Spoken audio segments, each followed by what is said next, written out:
Welcome to the Great Detectives of Old Time Radio. From Boise, Idaho, this is your host, Adam Graham. If you have a comment, email it to me, box13@greatdetectives.net. Follow us on Twitter at Radio Detectives and become one of our friends on Facebook. Facebook.com/Radio Detectives.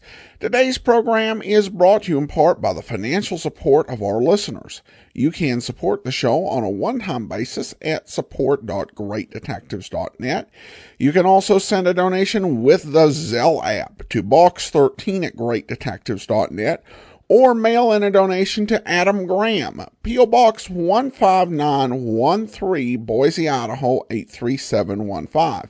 That's Adam Graham, P.O. Box 15913, Boise, Idaho 83715. Or become one of our ongoing Patreon supporters at patreon.greatdetectives.net. Well, now it's time for today's episode of Mr. Keen, Tracer of Lost Persons. The original air date, April the 27th, 1950, and this is the case of the woman who married a murderer. It's time now for Mr. Keen, Tracer of Lost Persons.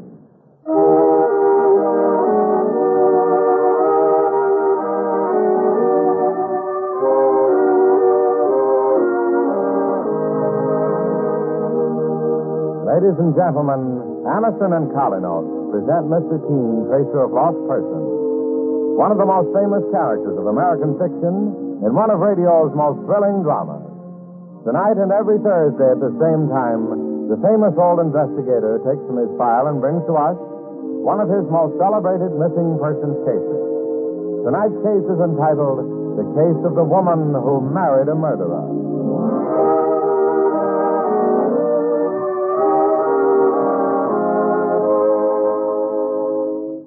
Now, we want to ask all of you to make this highly convincing test. It is simply this. The next time you suffer from the pain of a headache, neuritis, or neuralgia, try taking Aniston instead of the method you now use.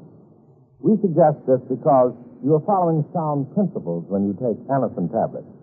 Aniston is like a doctor's prescription. That is, it contains not just one, but a combination of medically proven active ingredients. Literally thousands of people have been introduced to Aniston by their own physicians or dentists who have given them Aniston tablets at some time or other. For your own sake, try Aniston. You'll be delighted with the relief it brings. For most effective relief, use only as directed. Ask for Aniston, ANACIN, at any drug counter.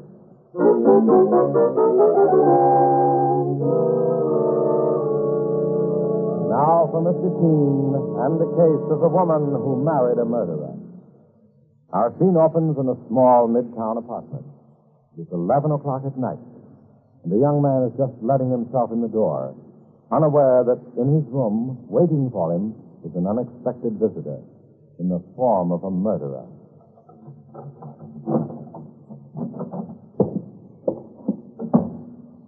What are you doing in my apartment? How did you get in here? Don't stand there like that. Tell me why you broke into my apartment or I'll call the police. Did you hear me? No. Put that gun down. Put it down before I... You...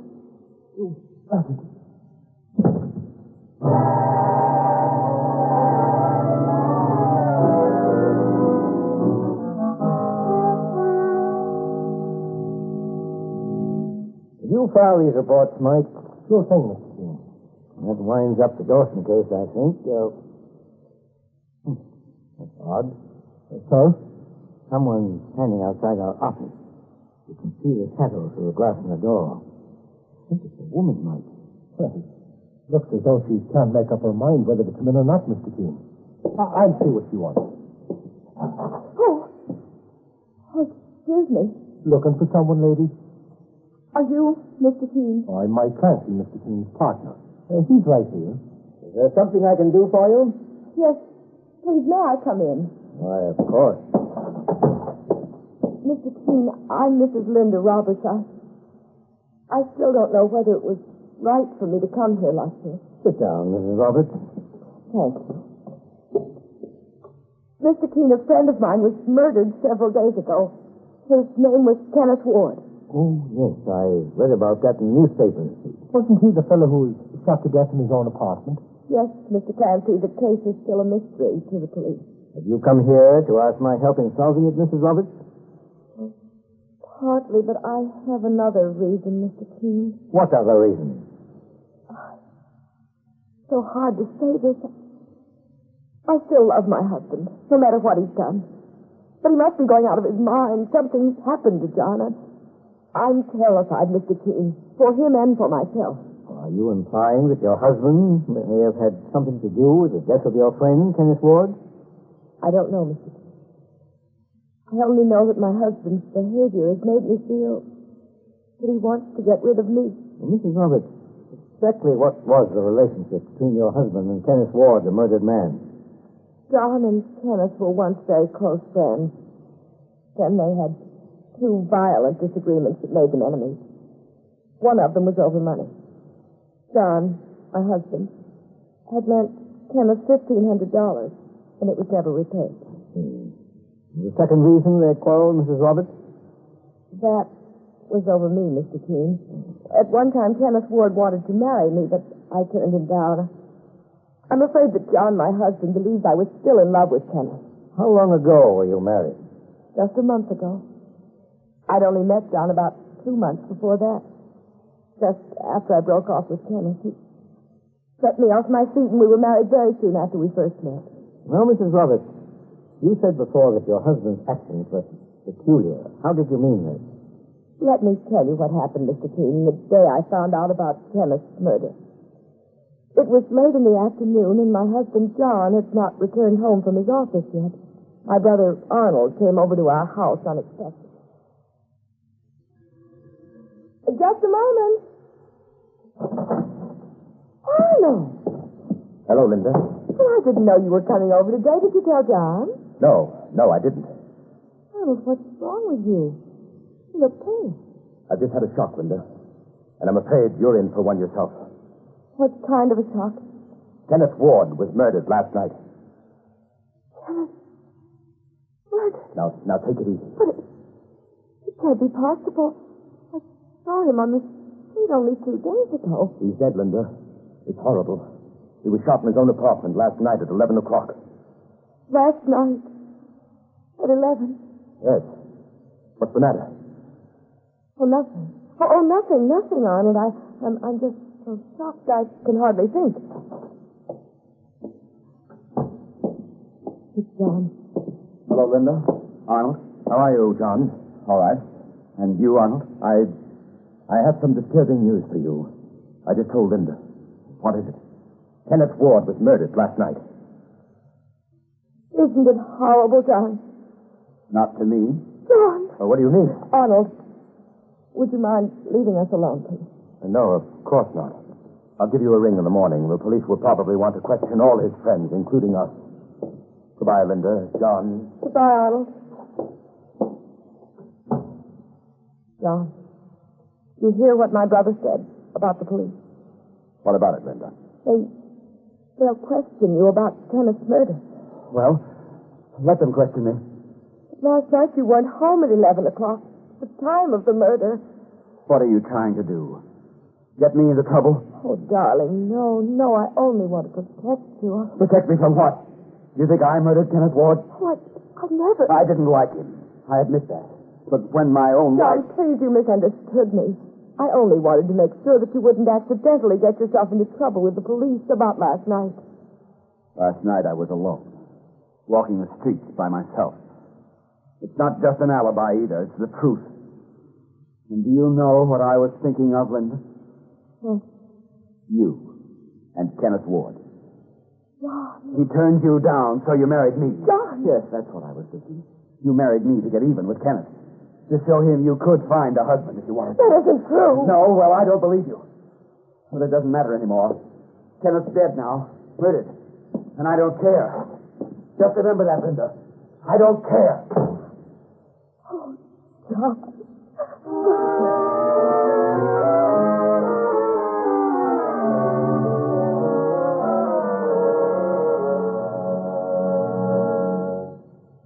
John, my husband, locked himself in his room, Mr. Keene, and didn't speak to me for the rest of the day.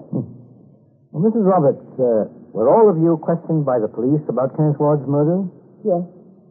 My husband admitted that he and Kenneth had quarreled bitterly. And what about your husband's alibi, Mrs. Roberts? John had a good one, Mr. Clancy. You mean the police accepted his testimony that he was merely walking the streets alone at the time of the murder? No, Mr. Keene. John said he'd been at home all night with me, and I couldn't give him away. I see. I can't tell you what agonies I've experienced since that day. I had a horrible dream last night about Tom. I dreamed that he did kill Kenneth, and he was going to kill me, too. I dreamed that I was married to a murderer. Dreams aren't accepted as evidence in the court of law, Mrs. Roberts. Too bad, though, that your husband lied to the police about where he was on the night of the murder. That will be held against him. Mr. Keene, you're the only one I can turn to for help.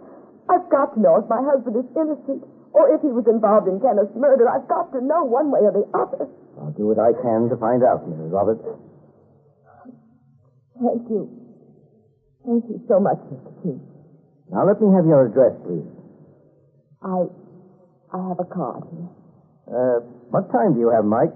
It's 5:30, boss. Is this the time your husband usually returns from work, Mrs. Roberts? Yes, Mr. Keene. Well, Mike and I will go to your house now to speak to him. I suggest you arrange to have dinner out by yourself. I'd rather talk to your husband alone. Whatever you say. Now, may I have the key to your apartment, Mrs. Roberts? Yes, of course. Here you are. Suppose you return there after your dinner. Mike and I will wait for you. And we'll have had our talk with your husband. Very well. And thank you again for your help. Bye, Mr. Keene. Bye, Mrs. Roberts. So long, ma'am. Well, you look troubled, Mike. Sure, and I caught a wide-open floor in Mrs. Roberts' story, boss. Yes, so did I. Linda Roberts told us she had refused to marry Kenneth Ward. Later, she evidently forgot. Admitted that her husband said she'd been jilted by Ward. Well, boss, that makes her just as suspicious of the murder as her husband. Perhaps. At any rate, we'll know that soon enough after we have our talk with her husband, John Roberts.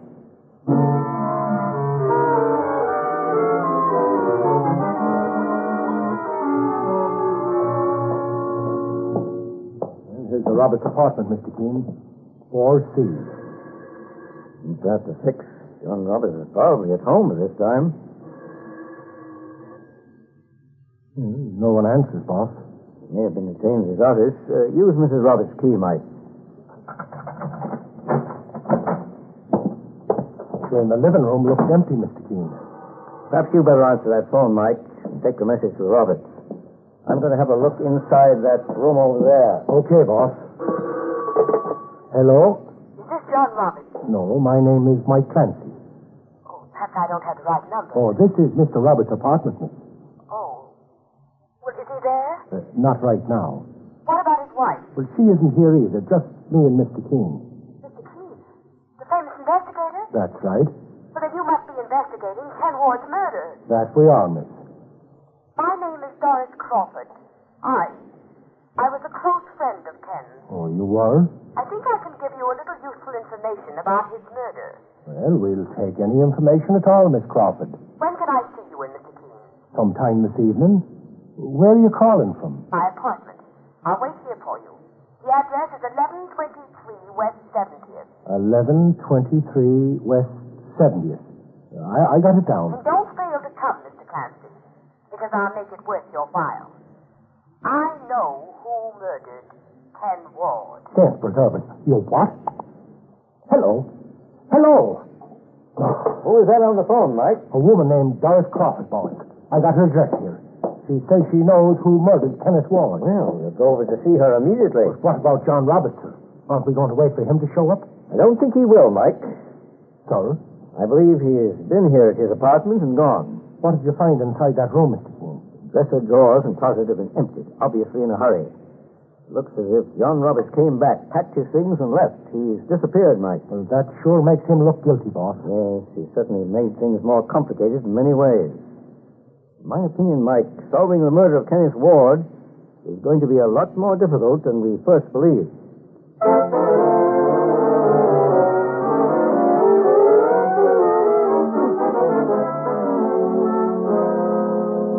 just a moment, we'll return to Mr. Keene and the case of the woman who married a murderer. Meanwhile, stop tooth decay and unpleasing breath. Yes, stop tooth decay and unpleasing breath that breeds between the teeth. Use Colonos toothpaste with dental floss action. Your dentist will tell you, brush your teeth after meals to stop decay. Clean those cracks and crevices deep between your teeth to guard against unpleasing breath. Now, Colonos gives you dental floss action. That is, sends thousands of active cleansing bubbles to help dislodge bits of food that can cause unpleasing breath. What's Colonos for me refresh?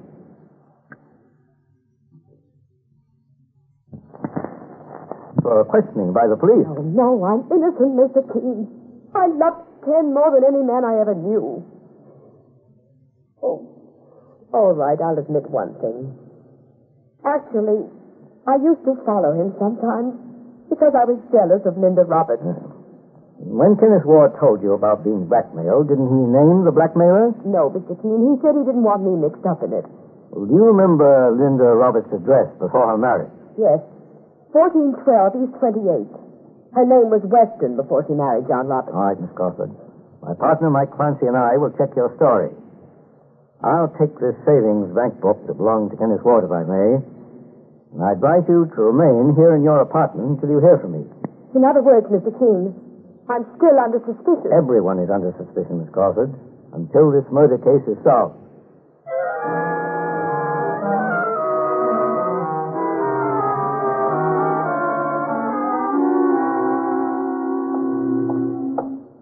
Well, here's the building superintendent's bell, Mr. Keene.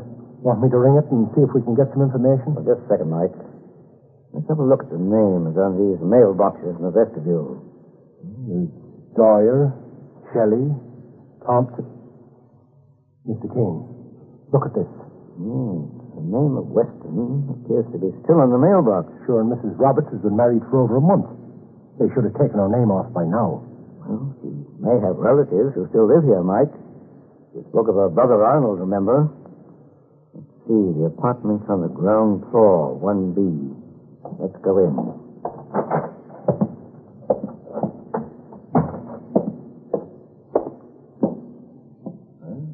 Here it is, boss. Mike, listen. There's someone inside. You can't take it, Robert. There's no place else to go, Arnold. Boss, that must be John Roberts. John Roberts. He's talking with his brother-in-law, Arnold Weston. Keep away from that phone. Keep away or... Dance preserve us. They're getting into a fight. Break the door down, Mike. Who are you? My name is Keene. Keene, the famous investigator? Well, you're just in time. This man on the floor is wanted by the police for murder. He's John Roberts. Sure, he's out cold, Mr. Keene. He came here and expected me to hide him because I'm his brother-in-law. Boss, you want me to put the handcuffs on John Roberts? Wait a moment, Mike. He's coming around. Who are you two? My name is Keene, Mr. Roberts. My partner, Mike Clancy, and I are private investigators. Your wife came to me about Kenneth Ward's murder. Even Linda's turned against me. I don't blame her. I've been a fool. I thought she only married me to spite Kenneth Ward. She lied to the police for you, to protect you and give you an alibi. Yes, Mr. Keene. Linda was wonderful, but no use. I guess the police will blame Kenneth Ward's murder on me, even though I am innocent. Help John Roberts to his feet, Mike. Let him rest in that chair for a few minutes. All right, mister. On your feet. Now, just take it easy. Mr. Keene, I hate to turn in my own brother-in-law, but I'm not getting myself involved in any murder case. Well, I don't blame you, Mr. Weston. Particularly since your sister, Linda Roberts, is also involved. Linda is involved in the murder? My wife had nothing to do with the murder, Mr. Keene. Arrest me if you must, but leave her alone. I'm afraid she's got to put up bail in order to free herself from custody, Mr. Roberts. Bail? How much do you need? I've got money. Mr. Weston, don't you think it'd be more suitable for you as her brother to put up the money? John Roberts' position right now is very bad. His wife may want to forget that she ever saw him. You're right, Mr. Keene. I don't want a murderer to help my sister. How much money do you need for Linda's bail? Well, how much do you have available in your checking account, Mr. Weston? I don't have a checking account. I'm not as rich as my brother-in-law. I'm just a furniture salesman, but at least I'm not a killer. And where will you get the money? I have a savings account of $2,000. Will that do? I think so. Of course, I'll get the money back, won't I? Naturally. Bail is always returned, providing the defendant doesn't leave town to avoid a trial. Where is your savings bank book, Mr. Weston? In my desk over here. Well, let me have it.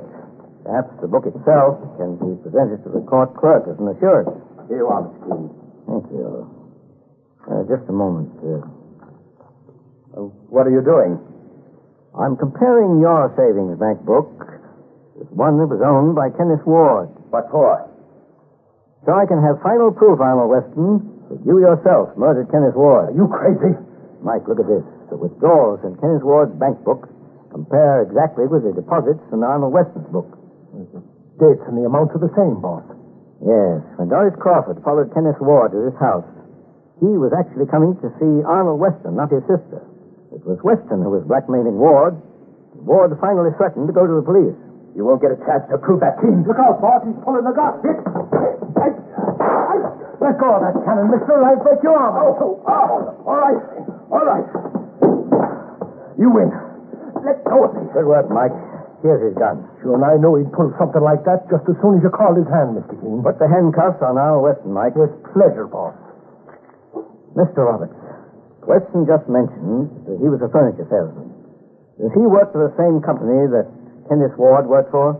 Yes, he does, Mr. Keene. That's how he was able to find out that Kenneth Ward took money from the firm. But Ward replaced that $1,500 soon after. Well, then, that's why Kenneth borrowed money from me.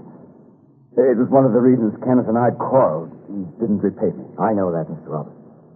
That didn't bother you as much as his old relationship with your wife. You're right, Mr. Keene. It was your unreasonable jealousy that started her thinking that she may have married a murderer. I hope this case has at least taught you that your wife is faithful to you. Well, things will be different from now on, Mr. Keene. Thanks to you. And things will be different, too, for Arnold Weston. Very different. He's learned something, too. And the lesson will be driven home when he faces a judge and jury. He's learned, like so many others, that you can't get away with murder.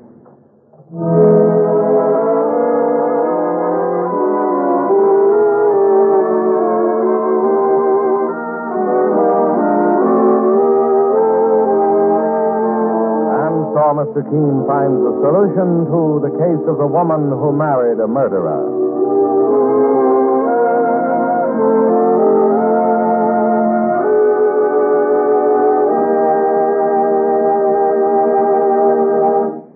The next time you're suffering from the pains of headache, neuritis, or neuralgia, try Anacin. You'll bless the day you heard of this incredibly fast way to relieve these pains. Now, the reason Anacin is so wonderfully fast-acting and effective is this. Anacin is like a doctor's prescription. That is, Anacin contains not just one, but a combination of medically proven active ingredients in easy-to-take tablet form. Thousands of people have received envelopes containing Anacin tablets from their own dentist or physician, and in this way have discovered the incredibly fast relief Anacin brings from pain of headache, neuritis, or neuralgia. So, next time such pain strikes, take Anacin. For most effective relief, use only as directed. Your druggist has Anacin in handy boxes of 12 and 30, and economical family-sized bottles of 50 and 100. The name is Anacin, A-N-A-C-I-N.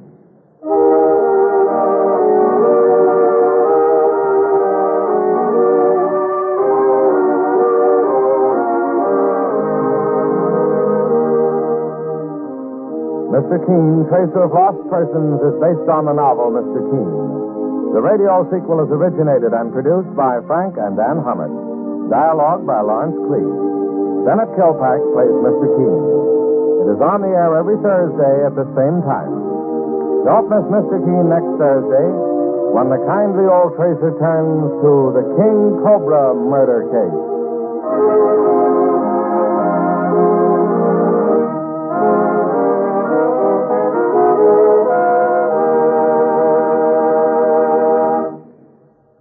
Ever suffer heartburn or upset stomach from acid indigestion?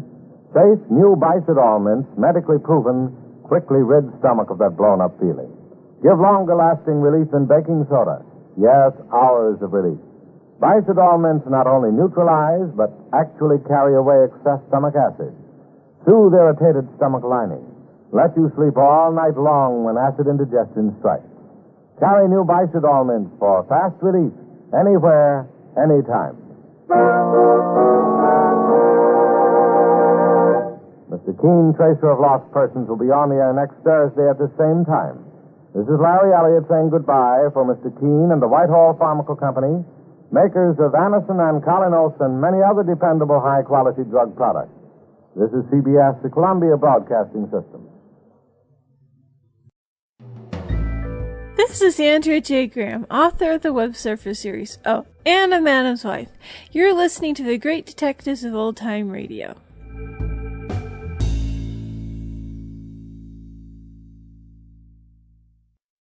Welcome back. Well, I have to say that if I asked someone how much was bail and they said, how much do you have? I would begin to get very suspicious. Even if I wasn't the murderer, I'd be like, even though you might be the famous investigator, it seems like you're trying to pull something here. I also thought it was odd that he made a point of trying to argue that he was somehow not wealthy enough to have a checking account, that he was not as wealthy as his brother-in-law, and he wasn't like one of those fancy people who had a checking account. Well, I know the requirements for having a checking account may have been a little bit different in 1950. However, if you have $2,000 in your savings account in 1950, that's the equivalent of having $21,393.14 saved up right now, according to the Bureau of Labor Statistics. So I think you can afford a checking account. Now, you may choose not to, but it doesn't have anything to do with you just being a poor person who doesn't have as much money as your brother-in-law. Now we turn to listener comments and feedback. David writes in and says, I wonder if people in this universe with the last name Keene have to constantly explain to others that they aren't that Keene. Hello, my name is Keene. Mr. Keene, the famous investigator? No, I'm just Mr. Keene, the milkman. Well, David, that's a fair point. Of course, people with famous last names get asked questions a lot, particularly if the person's in the news. If, for example, you have the same last name as the president, some people might wonder if you're related. Or a celebrity with a last name that's not particularly common. If there is a defense for people asking the famous investigator, it's that Mr. Keene never gives his first name. While his first name is mentioned in the book, on the radio series, it's just Mr. Keene. And generally, even then, I don't think people would just come up and say, my name is, Mr. Graham. They would say, I'd say, my name is Adam Graham. So if he's introduced to them as Mr. Keene, with no first name provided, that's kind of a tell. It's like in a situation where people typically would provide first and last name, somebody, who possibly could be Cher or Madonna gives their first name, and you're kind of like, do you mean the Cher or the Madonna? Of course, in that instance, I think we're pretty well certain, if they say their name and we see their face, that, yeah, that's who this is. But I do see that one defense of them always asking the famous investigator, because, yeah, it's kind of unusual to introduce someone as just Mr. Keene. Even if you might call him Mr. Keene, you're still generally going to know his first name. All right, well, that will do it for now. Join us back here tomorrow for Stand By for Crime. And then next Monday, it's another episode of Mr. Keene, Tracer of Lost Persons. In the meantime, send your comments to box13@greatdetectives.net. Follow us on Twitter at Radio Detectives and become one of our friends on Facebook, facebook.com/Radio Detectives. From Boise, Idaho, this is your host, Adam Graham, signing off.